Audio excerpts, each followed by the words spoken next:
Good evening. I know there's at least a few of you out there, and so tonight we're going to talk about,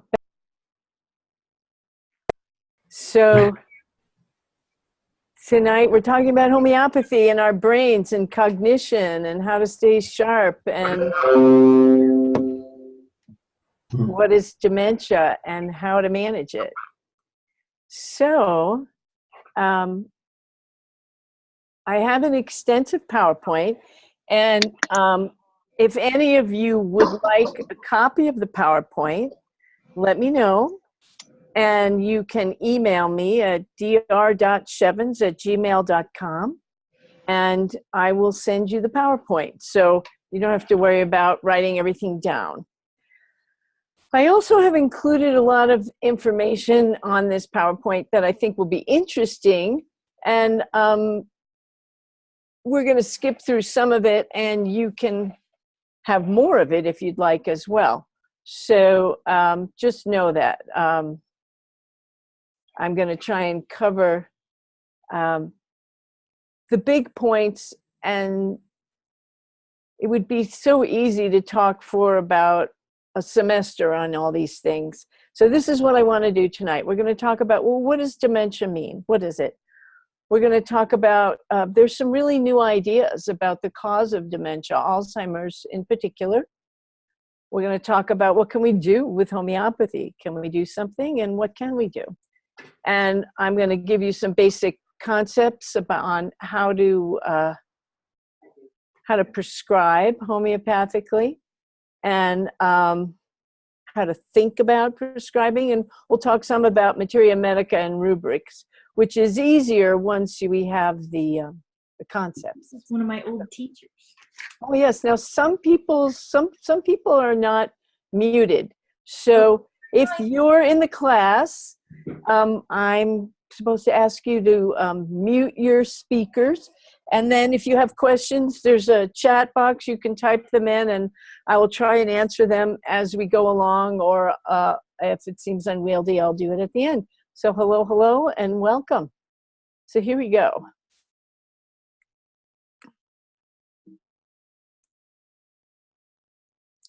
So the existential dilemma.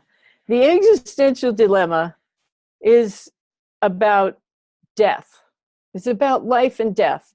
And that I was reading this book, I think it was called How the Irish Saved Civilization, and there was a picture of this statue in the beginning of the book. And the name of this statue is The Dying Gaul. And something struck me that I'd never thought about before. Maybe you've all thought about this already, but that if the only way to not age is to die young, basically, and that if you die young, this is a warrior, and he's dying, he's been injured, and he's magnificent, and he's well and strong and potent, and he's never going to get wrinkles, and his kids aren't going to do drugs, and he's not going to worry about his mortgage. And the only way to avoid growing older is to die young. And most of us don't opt for that. We don't opt for never having to deal with the vicissitudes of aging. And I think that aging takes an enormous amount of courage and grace. And if we can figure out how to know everything we know in life when we lose innocence every day, and we know how awful it can be, and we can still love, and we can still find beauty, then I think that's what age can give us. And so I like to use homeopathy and everything else we have to deal with this existential dilemma.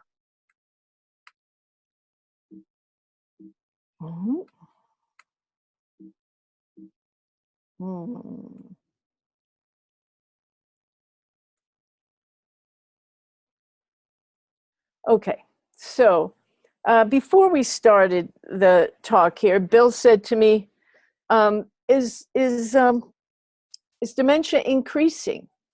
And the answer is no, dementia is not increasing. However,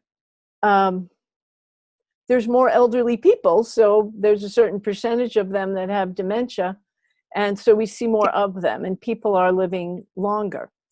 So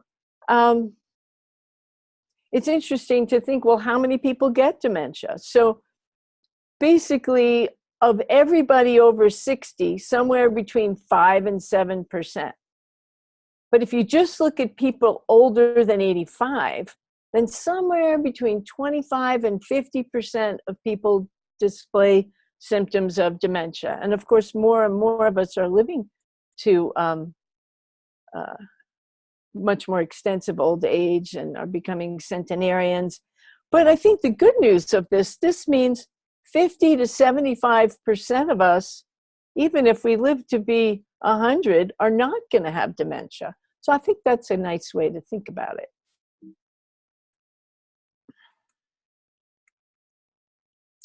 So what is dementia? There are certain specific definitions of it, and it is a decline in mental ability that gets in the way of your ability to live. It includes decrease of memory, especially new memory and short-term memory, difficulty communicating, thinking, focusing, paying attention, solving problems, and this other one, visual perception. Now, many of you might say, well, I'm already that way, but most of you are not. That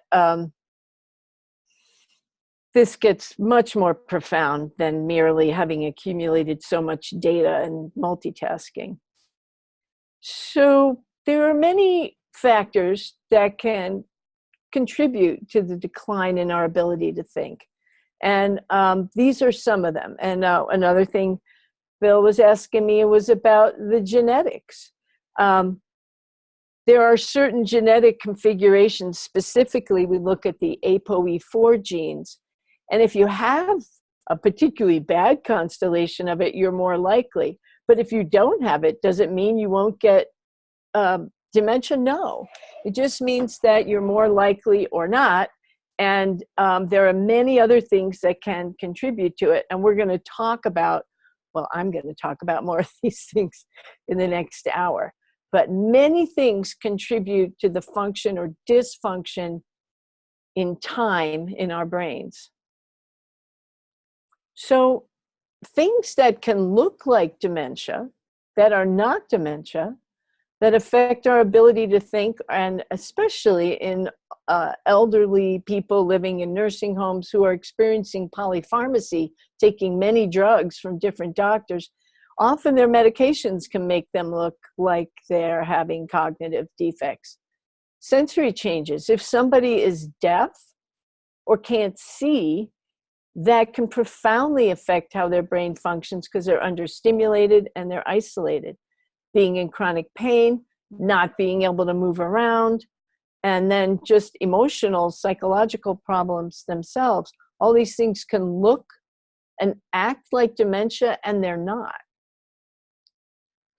There are a number of different types of dementia, and I'm going to talk about each of them just a little bit.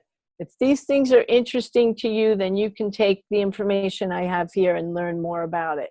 So Alzheimer's is one type. Vascular, or basically hardening of the arteries of the brain, or cardiovascular problems that affect circulation to the brain. Something called mild cognitive impairment, and subjective, Lewy-body, and frontotemporal dementia. These are the main categories, and I'm just going to give you a brief overview of all of them and harp a little on Alzheimer's. So Alzheimer's is defined by the progressive death of your brain cells. And specifically, what we see in Alzheimer's is the formation of what's called amyloid plaque and these tau proteins inside the neurons. Plaque is on the outside of the brain cells, and the tau proteins are on the inside. People with Alzheimer's, 5% get it in their 40s or 50s, and that's generally the people with the very bad ApoE4 genes. It's genetic. And as time goes on, besides those few who have the 5%, 60 to 70% of all the dementia we see have the hallmarks of Alzheimer's disease. Now, Alzheimer's disease is these are the qualities that we see with it. And interestingly, one of the very early signs of Alzheimer's is a loss of smell. Now, this is not going to be in somebody who had like bad allergies and now they can't smell. This is they were fine and now they can't smell. Disruptive memory loss, they can't solve problems, they lose things, they don't understand things they're looking at or where they are in space. They have difficulty completing very familiar tasks. They used to be able to take out the garbage and now they can't. They have new problems with language and writing and speaking. Their judgment starts to decline. They start not working. They don't want to do what they did before. They have confusion of where they are and when it is, and they can have mood changes. So this plaque, this that has been considered the hallmark of Alzheimer's. It used to be thought that the plaque is the cause of the dementia. And recently, that thinking has changed because we've developed great drugs that clear the plaque, and guess what? Didn't make a bit of difference in terms of cognitive function. And so we're learning that plaque forms as a defensive strategy with, if something bad happens to a brain cell, there's oxidative damage, there's an infection, there's starvation, there's hypothyroidism, there's diabetes. We form plaque as a way to protect the brain cell. And certain people who have those ApoE4 genes or certain situations that are much worse, that plaque can get out of control. Similar to inflammation. Inflammation is how we heal from injury and infection, and so it's a good thing. But if inflammation gets out of control, then it's a destructive thing. So it's the factors that cause the formation of plaque that are the problem. And so this fellow, Dale Bredesen, he wrote a book called The End of Alzheimer's. And if you haven't heard of it and you're interested in this, I suggest you give it a read because it's a whole new look on what is Alzheimer's. And he's had good results treating Alzheimer's by looking at what are all the factors that might have caused the formation of the plaque. And once he's done that, then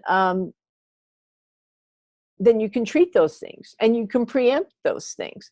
So I think you'll find this book very interesting. It's not the end-all be-all, but he has popularized this idea of why plaque forms, and it's fascinating. So again, treating and preventing the cause of plaque formation is an actual approach to Alzheimer's that can work. So that's very exciting. He's got an anecdotal, maybe 100 cases now that he's reversed. Very exciting. So what are these things that can cause the formation of plaque? These are tau proteins, big tangle of them in there. Oxidative damage, so that whole thing of oxidants or antioxidants. Pathogens. This is super interesting. Bredesen talks about, I love this word, he calls them dementigens. It's like out of Lord of the Rings. The dementigens are pathogens that get past the blood-brain barrier, which we'll talk about in a minute, and actually can cause low-level infection in the brain. And these can cause damage and trigger plaque as a way to protect the cells. Very creepy. So that can be low-level herpes infections. It can be gum infections. It could be pathogens in the mouth. I find this very disturbing. But I love it because there's things you can do about it. Chronic sinus infections, like it's not okay to let low-level infections run, especially from the neck up. Insulin resistance and blood sugar problems. Some people call Alzheimer's diabetes type 3, that if you have insulin resistance in the frontal lobes, then we're not getting enough glucose to the cells of the brain, which is why some people do a ketogenic diet. They go to ketones instead of glucose to make their brain work, if indeed they're having insulin resistance.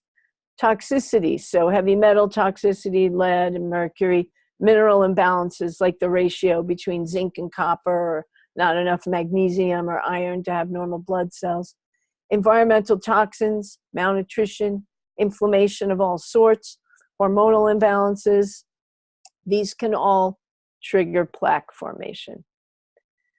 Two things in the brain that I think are really important to understand that contribute to this are the hippocampus and the blood-brain barrier. So let's take a minute to talk about those. The hippocampus, or the hippocampi, there's two of them, are these seahorse-shaped structures in the middle of the brain that basically take your short-term memory, they take what you learned during the day, and they translate it to the filing cabinets. They basically store it in long-term memory. So in order to learn, to remember where we've been, to memorize anything, to remember a face, a fact, everything we encounter during the day, we go to sleep at night, and those impulses go into our hippocampus, and they get put into long-term memory storage in our brain where we can utilize it. So if the hippocampus isn't functioning, we don't know where we are or why we are or what your name is. And so a very specific structure in the brain that has to be kept healthy is the hippocampi. And they are interesting because they're not static. They are plastic, meaning they can grow and shrink, and in short order. And this is where all the common sense lifestyle issues make the big difference. So what makes the hippocampus grow? Exercise, learning, and a word about learning. You know, I could be a puzzle addict myself, and that is not learning. The thing that makes our brains grow and our hippocampus function is learning something that's hard to learn, that you have to push in and struggle to learn it a little bit. That uncomfortable thing where you have to read it over and over and memorize it and write it and say it and do a dance while you're saying it. That kind of learning, it makes the hippocampus grow and makes new neurons grow. Other things that help the hippocampus grow are relaxation, ease, stress management. Higher volume of cells in the hippocampus also increases with sufficient levels of omega-3 oils and vitamin D. Okay, so you can see here what makes the hippocampus shrink. Stress, anxiety, untreated depression. And it's important because if we have good excitement, that helps us remember something. So we need to manage emotional illness and issues. Obesity, uncontrolled diabetes, sedentariness, poor diet, and head injuries all can contribute to shrinkage of the hippocampus. I can't see anybody. Will somebody just write me a note saying you can hear me? I feel, because I don't have any feedback. Just tell me if you can hear me talking. Yay, thank you. Okay, great. Yay, thank you. Oh, how nice. Okay, the next part of the brain that's super important to its function is the blood-brain barrier. And this picture here is a blood vessel in the brain, or, you know, a schematic. And on the outside of it are glial cells. These are brain cells that are sort of cobblestoned around the blood vessel. And the inside of this capillary wall has some special lining cells that the capillaries in the brain, outside and inside, are different than anywhere else on the body. And they create a functional barrier in terms of the chemistry of what's allowed in and out of this blood vessel is different than anywhere else in the body.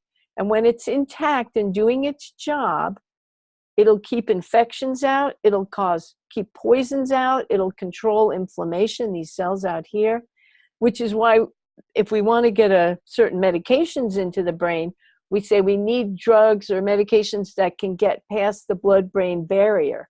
So kind of like when people talk about leaky gut, well, one of the ways that the brain breaks down and cognition breaks down is with a breakdown of the blood-brain barrier, sort of leaky blood-brain barrier. And so the hippocampus and the blood-brain barrier are two structures that if they're injured, then everything can start to deteriorate. So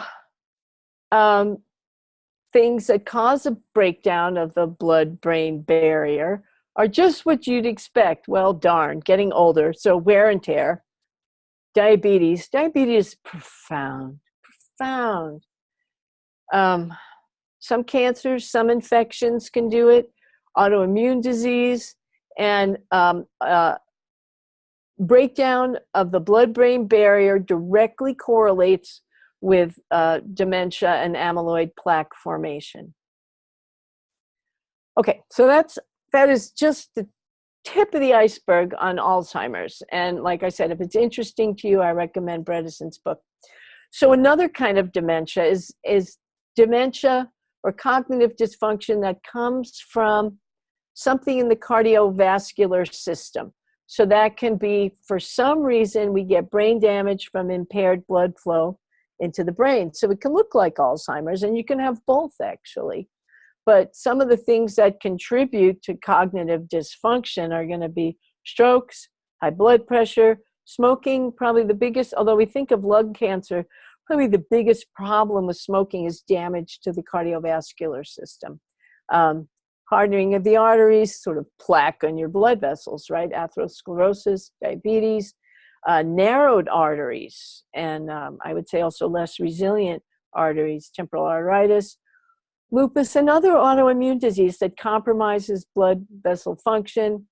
So anything that goes wrong in our cardiovascular system, in the heart and in the blood vessels, will affect the brain's blood supply and hence its function.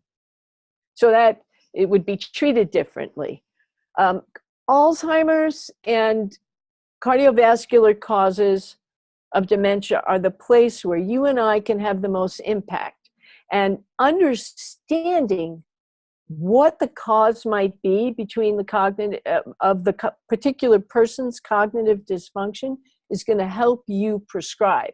So that's why this matters. Frontotemporal dementia is just terrible, and we will not be able to work with that. Lewy-body dementia, another kind of cellular deposit in the brain, something called alpha-synuclein. And this is so you can get it with Alzheimer's and with Parkinson's. Some people actually think it is a kind of Parkinson's or a part of Parkinson's. And again, devastating and not something you're going to be working with. Somebody is not muted, so you might want to just make sure your mic's off. Okay. These are just terms. You might come across the term subjective cognitive impairment. And this is where you're kind of aware of it. You know you're different. And this is not like you're tired after a busy day. This is, you know, things aren't working right. This can be the first sign.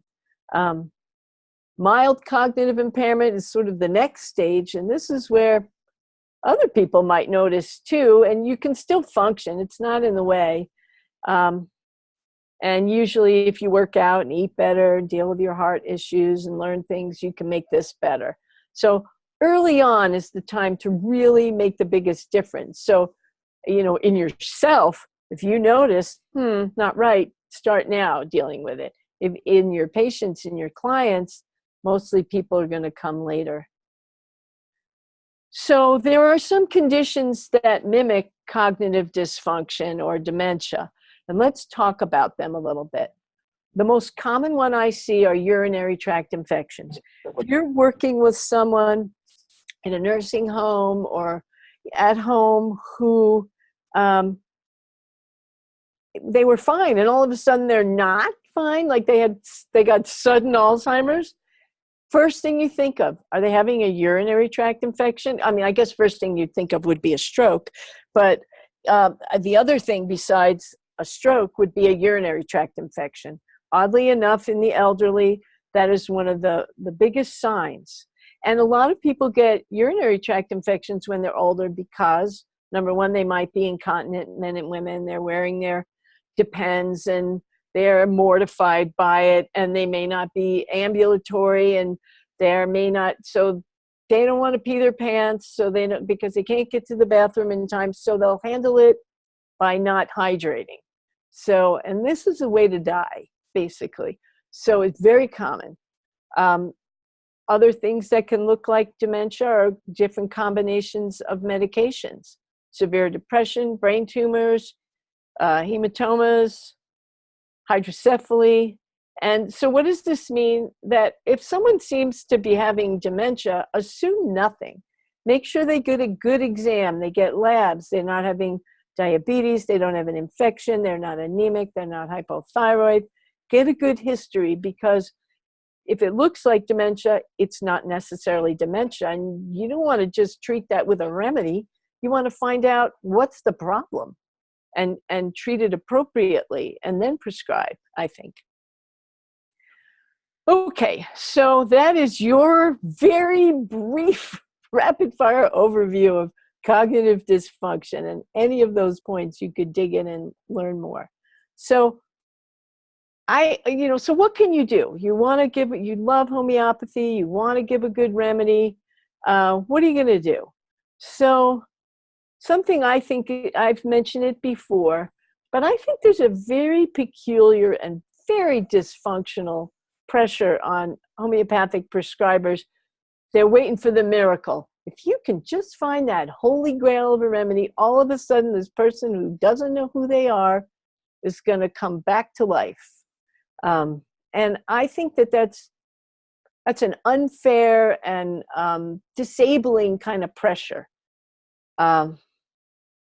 So first of all, probably you're not going to make somebody with severe Alzheimer's not have Alzheimer's. Their brains are about half the size that they used to be. There's space between their skull and their brain.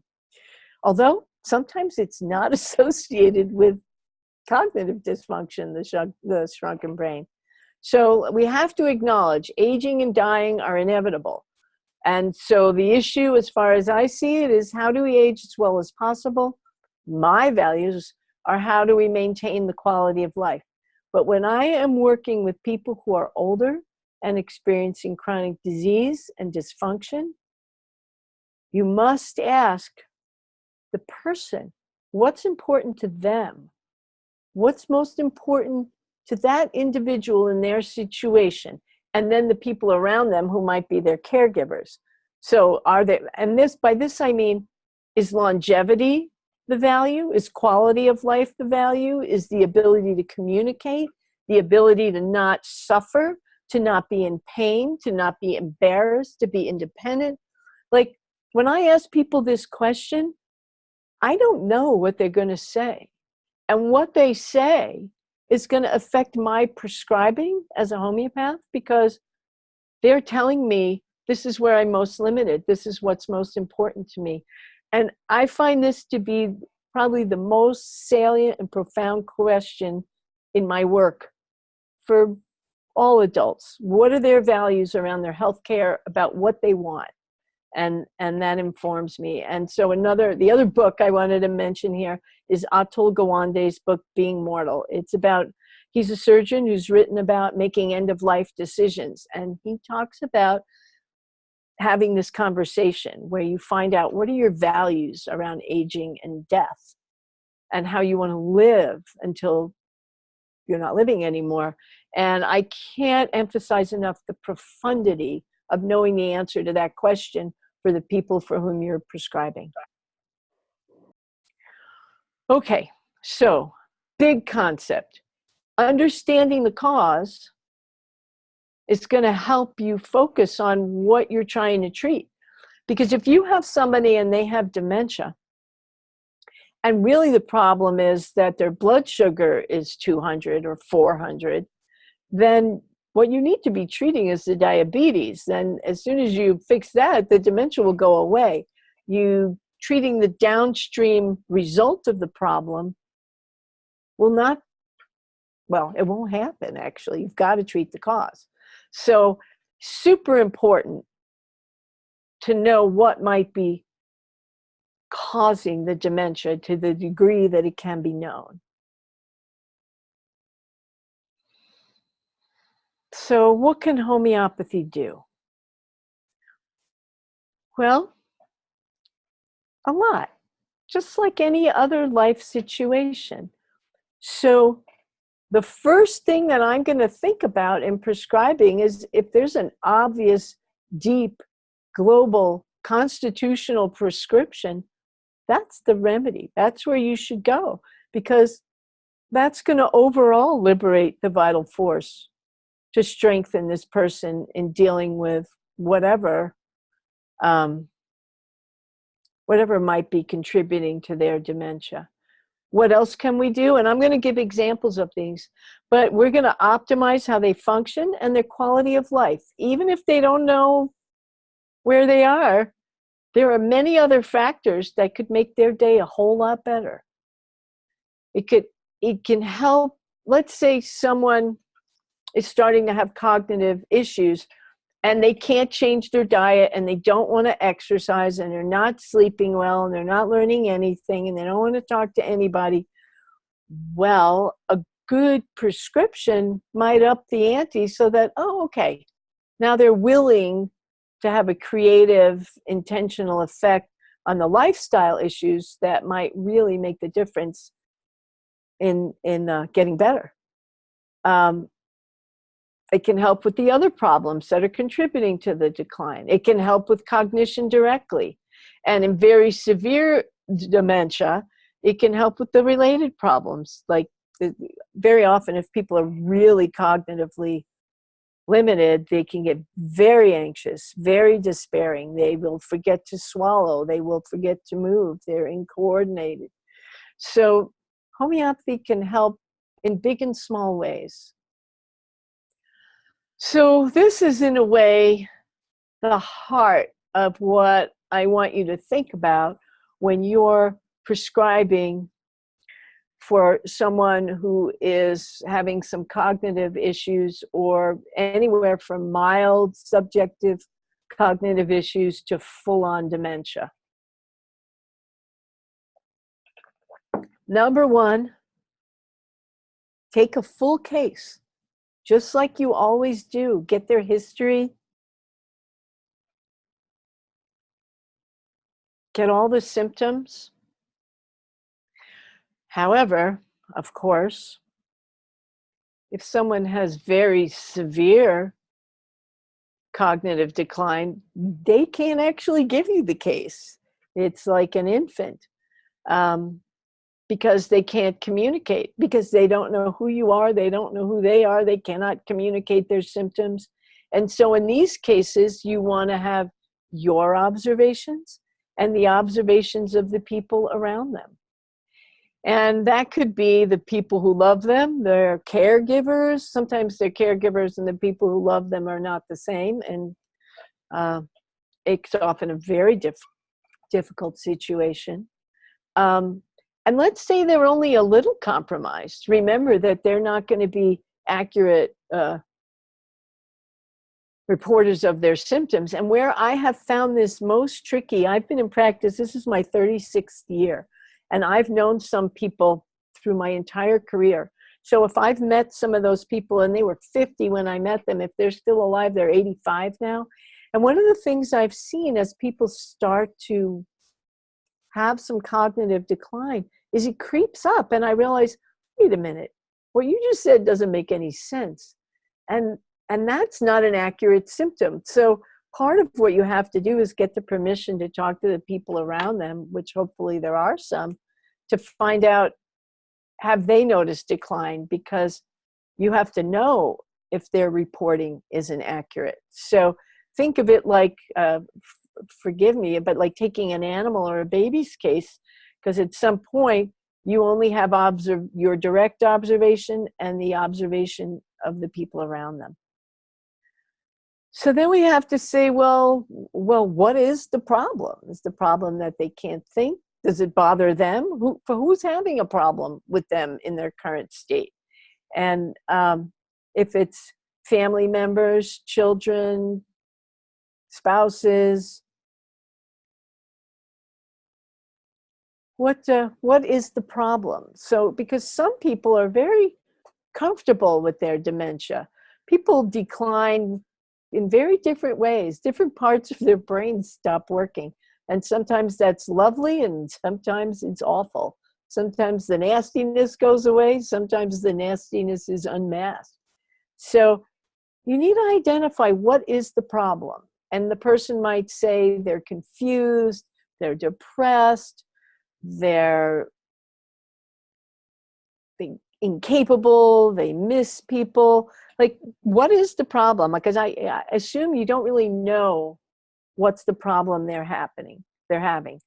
And this one here, do not forget your strange, rare, and peculiars, because the general symptoms that we read earlier that characterize cognitive decline, everybody with cognitive decline has those. So you're looking for what's unusual about the way this person has it. What's outstanding? What's their unique presentation of cognitive decline? And then both you and their caregivers and the person can decide, well, what's the most limiting? And then this last one, what's causing the greatest suffering? And again, what's causing the suffering in the person might be really different than what's causing the suffering in the people who love them and miss them the way they used to be. Okay, so that's sort of the philosophy and ideas that I think we could stop here and you've got enough to work with. But let's talk about, well, what are some of the rubrics you might use? And I was just playing with my McRepertory last night and I put in mind and searched for old, as opposed to old injuries, but I took them out. There are a lot of rubrics about different problems in old people. Sadness, the lack of ability to reflect, moaning and groaning. Do some of you moan now? Do you ever notice you get up from something and you groan? I think, oh no, I'm an old lady groaning. But they only had one remedy there, so that's not enough. Mistakes in writing, muttering, but of course there's only one remedy in it. But what's interesting in there is to think about, these are common things that happen in people as they age. An error in speech, weakness of memory, they want to go home. Boy, my mother, about a day before she died, she told me she wanted to go home. And so many people say that when they're old now and they're getting ready to leave. They talk about going home and they do not mean the nursing home. Madness, irritability, slowness, sadness. I already said all these. Okay, so just for grins, I put all of those rubrics in, and it's almost baridicarb, like most of those rubrics were taken from baridicarb and CONIUM.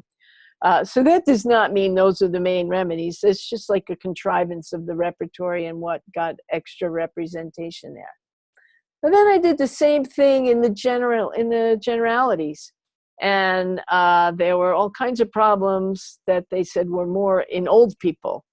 Convulsions, cancer, emaciation, swelling, obesity. Some of those are not right. They're about old people. Complaints in old maids. I'm not going to say anything. Okay. Slow pulse, lack of reaction, intermittent pulse, paralysis, weakness, trembling.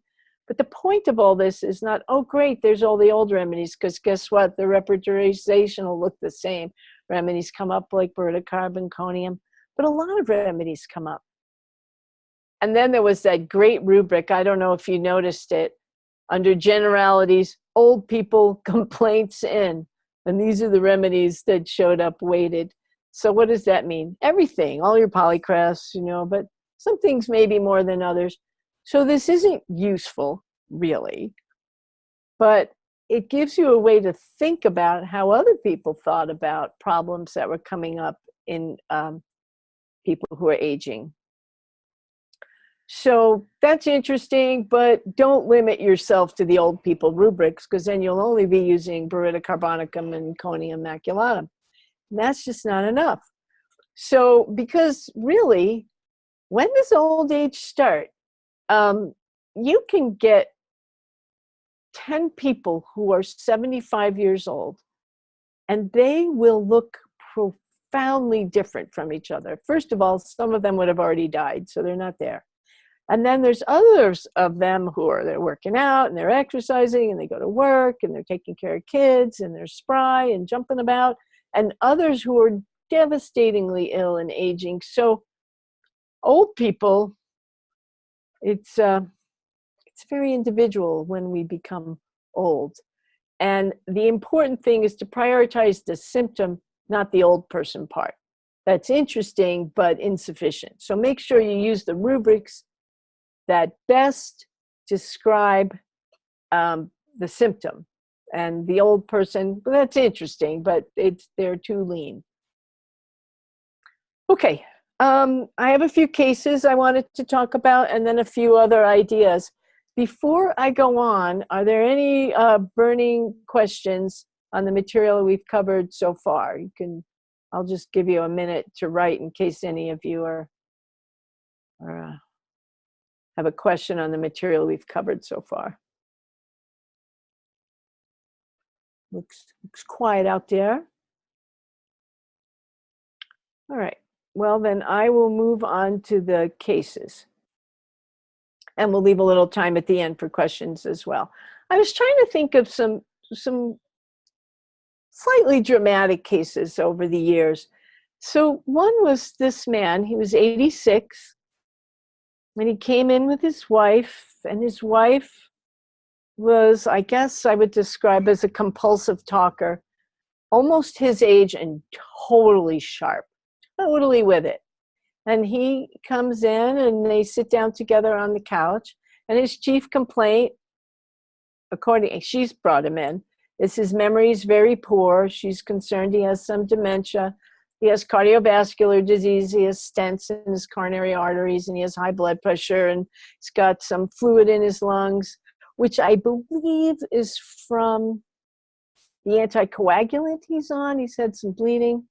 So he's sitting on the couch, and he's very pleasant. He looks great. He's tidy. His hair is nice. He's wearing nice clothes. He's all tucked in.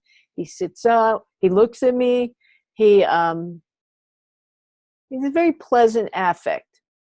But when he talks, it's very slow, a little hard to hear, and he has a very hard time finding any words, and his thoughts drift off. And I can't tell if it's because he's used to his wife doing all the talking. She talks, he nods. Also, he's apparently very hard of hearing, and he said he doesn't want a hearing aid. So I'm listening to him and trying to sort through, like, well, how much cognitive decline is he having, and how much is their relationship? And it's taking me a little while to find it out. So he's talking to me, and he's kind of rambling, and then he tells me, I ask him what he likes to do, and he says, well, I used to play bridge, and this last year I didn't pay my dues for the years, and I'm missing certain cards. I thought, yep, you are missing certain cards. And then his wife says, well, until a year ago, he could hold his own in the bridge game. He was a fierce bridge player, and he could pay his bills. And paying the bills in people with dementia is a very interesting thing. I've had people who decided they're so frustrated at not being able to be out in the world that they're going to donate to everything. And then they go online and they start donating to all these causes, to the consternation of their children, because they go through all their funds. And paying bills can come with a lot of problems if we're confused.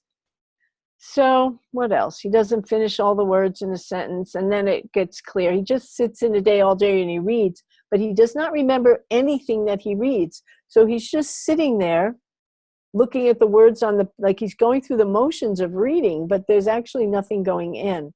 And he says, well, his wife wants him to drink. She doesn't want him to be dehydrated, but he forgets to fill his water pitcher or take his pills. So these are just, this is a very extensive case, and these are just a few highlights from it. So right away, we have the issue of that he's socially isolated. He doesn't interact with people. He doesn't exercise. He's deaf. These are all things, you can imagine he's not eating that well either, that could contribute to dementia, homeopathy or not homeopathy. So the things I suggest is that we arrange more social contact and more conversation. He needs to interact. And that he get a hearing aid, that this is really limiting his cognitive function. I try and get him to move around. So I ask him, what might he possibly do? And it turns out they like to put on kind of sexy music and dance in the kitchen together. So they're great, crank up the tunes. They do salsa, like great, fabulous. I just want him to get up from the chair. And I give him CONIUM maculatum for someone else to give him. He has to not be in control of any of his medications, clearly. So those were my recommendations. I thought these were things he might do. And not very long after, a couple of weeks, I got a very excited phone call. He really had a good time at our visit, and he heard me. And he went and he made an appointment and got a hearing aid. Like, he went for an appointment the next day. They started dancing. They figured out some ways for him to talk to people and to talk to children, which I think he's safe. And he started taking the remedy, and he started doing much better, more active, more alert, more communicative. And then the next time I see him, he's quite talkative. And what he tells me is how frustrated he is because he's not being allowed to drive, because his driving was kind of creative in terms of how to manage traffic lights and intersections and turns. So, and I thought that frustration was a really good sign, because his life is frustrating, and that was a true emotion. And he had the wherewithal to know he was frustrated and express it. He was generally more alive. He was still forgetting his words. So it was all pretty good. He really, I thought that was very good progress, and a reasonable set of expectations. So just a little bit about CONIUM, because this remedy comes up a lot in elderly people. This is hemlock. This is what Socrates drank at the end of his life. We think of it as an ascending paralysis. This is from Morrison. Morrison talks about how the problem, whatever it is, comes on slowly, like a hardening of the mind, and they get kind of flat and then different. And it's this slow, progressive mental deterioration. There's often neurodegenerative disorders. So if someone has ALS or MS or Guillain-Barré, I've used this remedy with, and often the weakness or paralysis will start in the lower extremities, in the legs or the thighs, and it'll slowly work its way up the body. There's often sexual and glandular disorders. So this is a big remedy for prostate problems, and is a big remedy for vertigo. So let's just, I'm not going to really spend much time here on materia medica, because there's so much materia medica. Mostly I want to point you in the direction of, well, what kind of a difference could you make?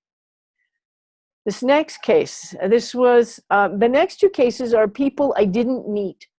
They were cases that were presented to me by their daughters. And I asked them for pictures, at the very least, or a video. If I can't meet with someone, I want a picture or a video. This second case was an 86-year-old woman who had very, very severe dementia. And her daughter told me about it. She lived in a nursing home. She needed very extensive care. And her daughter would go spend hours with her several days a week. She described the woman as being able to communicate only very poorly, and she was very frightened because she couldn't remember names and words. It was scaring her. And then she would get agitated and angry. She was also chronically constipated and having urinary tract infections. And in children and in elderly adults, constipation is the most common cause I find of urinary tract infections. That pressure on the bladder and on the urethras can really, if someone's dehydrated, and then you add constipation, it makes it much worse. So then she does this very disturbing behavior where she would grab people's hands and kiss them, and sometimes in a very sexual way. And having a very elderly, demented woman grab your hands and get kind of sexy with them makes people very uncomfortable. So these are her history. She had hypertension, low-level depression all her life. She had had breast cancer, had a mastectomy, and that was the end of it. I often want to know, who was this person before they had cognitive decline? That's a very important question. Who were they before? And she was someone who had her daughter described it as her idea of love was very narrowly defined. That she had romantic ideas mostly from the movies, like romance, and she had had many disappointments because, of course, life's not like that. And she was very easily overwhelmed. Her daughter described her as being very sensitive. She really felt things and heard things, kind of overly sensitive. And I said, well, what do you want for your mom? And the daughter said she wants to improve her quality of life. That could mean a lot of things, right? So in this case, this is an easy case to say, well, the peculiar thing is the kissing. So that was a very important rubric to use. I used mind kisses everyone. I used rectum constipation of old people. Okay, that's kind of like cheating. But because I had already decided what I wanted to give her. And I used mind sensitive to external impressions, which gave us 3 remedies. Just looking at that, there were platina, capsicum, and phosphorus. And I went with the phosphorus because talking to her daughter, it seemed a good fit to how she'd been before in life and where she was now. So I had her daughter give her the 30C when she saw her. And that was about 3 times a week because it wasn't going to work to give it to her in the nursing home. So the first thing that happened was after 2 weeks, she started using her daughter's name. Okay, her daughter's name isn't really Mary, but let's say it was. She'd say, Mary, let's go. She's wanting to go home. And she hadn't used her name in years. And she was more able to get words out of her mouth, and she wasn't kissing people so much. She was still really easily upset, and she was doing this thing where she was doing something in the air. So I felt like, okay, she improved, but this could be better. I felt reinforced that it was a good remedy for her, so I bumped up the potency. And I'll use high potencies, repeated doses in the elderly if I feel like the remedy's right. And then 3 weeks after that, she started answering questions. Apparently she'd been crying. She was less needy, less weepy. She said she stopped pulling things and much less of the frantic kissing, and it was much easier to talk to her. So that was a very satisfying result of an improvement in her quality of life. Does she still have dementia? Totally. But it's better for her and it's better for her caregivers. Third case, very simple, just to give you an idea. It can be very simple. A 90-year-old woman, her daughter, she's living in a memory care unit. She's profoundly depressed, and she's in despair, and she just wants to die. And I actually had known this woman 20 years earlier, and she was a very responsible, can-do kind of woman. And I just didn't, how would I say, it just seemed straightforward. Someone who had been really responsible. She's lost everything, and she can't think straight, and she wants to die. I gave her Orem 100. 200, and she really did a lot better. She improved quite a bit. And so that's in terms of not feeling depressed and having more energy and being willing to eat more and live better. So making some of these changes can make it, doing simple things with homeopathy and of course with lifestyle issues can make a big difference, a huge difference. I made a list. I thought, well, what are remedies we might use? And I'm going to say to you, the remedies you might use are all remedies, any remedy that fits the picture. And these are some that come up when dealing with dementia and cognitive issues. And I would say for all of them, for obvious reasons. So that's most of what I wanted to say about homeopathy and cognitive decline, those important principles that'll take you far, and you can make a big difference, really, in people's suffering. So I just wanted to say a few things about what should everybody do to not get dementia. This is what I think. You should move. You should do music. You should learn things.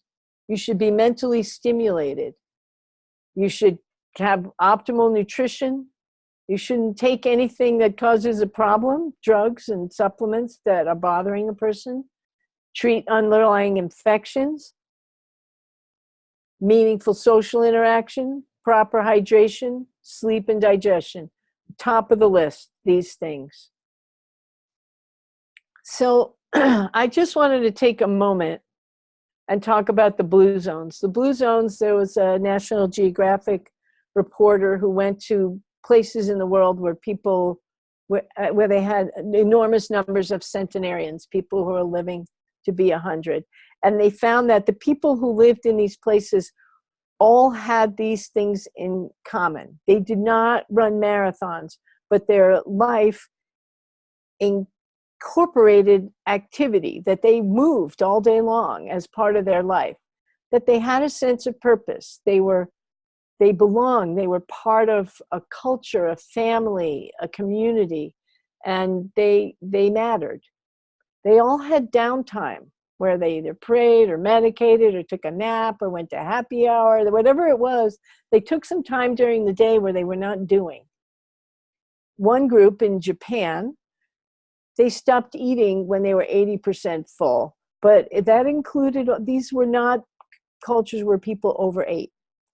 Mostly, they had a lot of plants in their diet with small amounts of flesh food.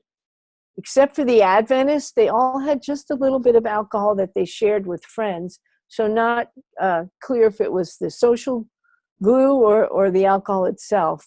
Alcohol is tricky because so many people, it's so dangerous. They all had some kind of spiritual orientation. They had family relationships, partners, parents, children. These were families that stayed in relationship. And this is the lucky thing. These communities, these people were born into a community, a culture where that culture chooses healthy habits. They eat well and they exercise. So to me, this is super interesting, that it's really, in a way, the most profound thing. So that's my talk. I think that's what I can fit in. Let's see, what was the first remedy?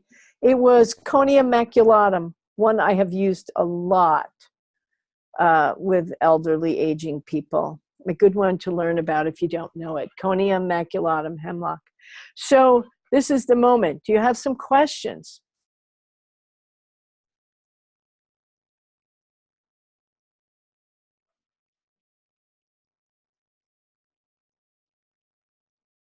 Well, I don't see any questions, but I'll babble a little in case you're typing. So like I said, I've tried to give you some books that I think would help and the basic principles. And I think there's a lot you can do. Well, I don't know what else. Let's see.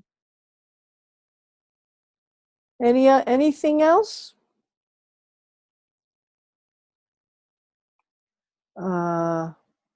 Okay, let's see. The first remedy was CONIUM. Will I talk about the 6th edition of the Organon in liquid doses? Okay, let's see. Liquid doses. I have to tell you, what I do use LM potencies, and I'll make liquid doses or out of any potency. I'll often make liquids out of 6 and 12 and 30 and 200 Cs. I like liquids, but honestly, especially with elderly people, I'm going to find the easiest way to administer them. There's a lot of logistical problems. So I don't know what else I would say about LMs. Yes, I use them, but sometimes pellets are the easiest thing, and I'll do pellets. And I tend to higher potencies once I know it's right, because they need a push. They need a bigger push. Do I use no-sodes or bowel no-sodes? I use the no-sodes if it's the simillimum, usually. And I don't use the bowel no-sodes very much. I have used them. I think they're fascinating, especially in light of the idea of fecal transplants and all of that. Can we get a copy of the presentation? Yes, you must have come in late. You can email me at dr.shevins@gmail.com, and I'll send you the PowerPoint. What are the normal changes that happen in healthy people when they're aging? Well, normal cognitive changes are all the same things with dementia, but it doesn't interfere with daily life. It's much milder. It's kind of a spectrum. Thank you. Let's see. I do occasionally give a remedy by a transdermal, like rub it on the skin. I don't do olfactory because I find that the people who need to inhale it tend to be more on the OCD spectrum, and there's no way to be objective. I sniffed a lot, I sniffed a little. There's too much room for conjecture by very anxious people, so I don't do it. But I will put it on the skin, especially if someone's in a hospital or there's some interference, there's some reason we can't do it by mouth. Thoughts on treating caregivers? Yes, my thoughts on treating the caregivers are treat them, because it's enormous. It's so hard, and so I don't know what else to say. There are a lot of resources out there for treating the caregivers. And not everyone who's a caregiver is saintly about it either. And so if there's some way to do it, you should. Okay, my email address. Let me go back to the beginning of the presentation that's got my email on it. Oh, there. drshevins@gmail.com, lowercase, no spaces. Are there supplements? Yes and no. There's an entire industry of what's called nootropics that increase acetylcholine, and they work a lot like the drugs in that they kind of squirt the neurotransmitters out so they last longer. But yes, there's a great deal of supplementation, and I'm going to direct you to Dale Bredesen's book, because he has extensive information about the supplementation, and it's based on lab work, based on extensive lab work, which you don't really have to do through his organization. But yeah, and supplementation, I would start initially with where there's deficiency, which often it's going to be digestive capacity, vitamin D, they might be anemic, they might need iron or B12. So I'd start with what they're missing first, at least get them up to normal. And then there are things that are stimulating, Bacopa, Mineria. There's a lot. There's a whole industry, and we could do a few hours on that too. But I promised to do homeopathy this lecture. Okay, these are good questions. Let's see. Anything else? Or what are my top remedies? My top remedies. You know, that's such a danger in homeopathy to have habitual favorites.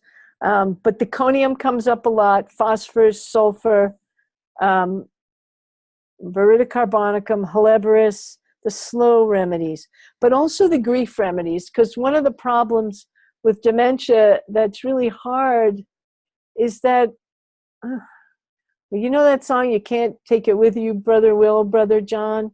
We lose everything in this life. And so as we get to the end, we're shedding things. Our friends die, our capacities don't work anymore, our possessions, our homes. And so there's often profound grief and difficulty accepting the changes as the body falls away, as our material, corporeal life falls away. And so often there are grief remedies, Aurum, Nature Mur, Ignatia. Yeah.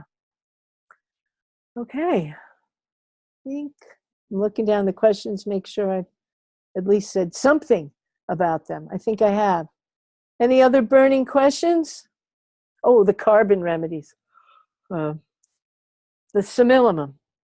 Always the simillimum. The best fit you could make using the specific ideas I mentioned, the peculiar, what's most limiting, where is the greatest suffering. So I don't think, I mean, I certainly use, you know, I use a lot of carbo-vegetables actually, and I use graphites. I do use those. Good point. Yes. Do I consider the remedies from the line of the end of life? I don't understand the question. Tell me, say it again, Maria.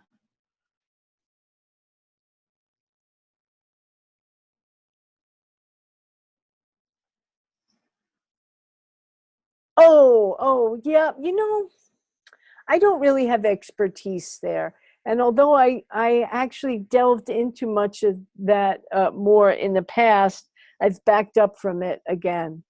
I'm more of a simpler prescriber now. So the answer for me personally is no, but not because it's not relevant. Yeah, thank you for asking that. I'm sorry I don't have a good answer. Anything else? All right.